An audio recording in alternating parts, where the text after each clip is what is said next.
Ikaw yung additional code C. Pumasa ka. Thank you, ma'am. Dahil code C ka, may pahabol akong tanong para sa mga nag-a-apply ng heavy commercial vehicles.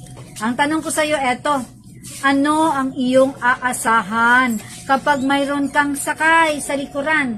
May sakay o may karga. Di ba, nagmamotor ka, may sakay ka, or sa 10-wheeler truck, dump truck, may karga ka. So, anong iyong aasahan? A, mababang pagkonsumo ng gasolina.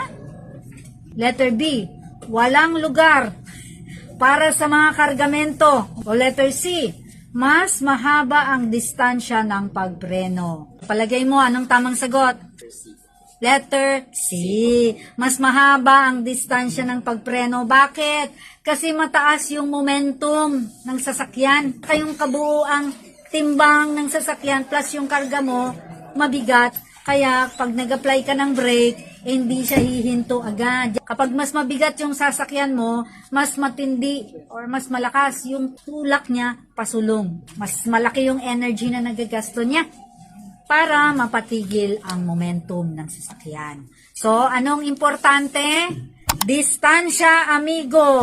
We should maintain distance from the vehicle na sinusundan natin.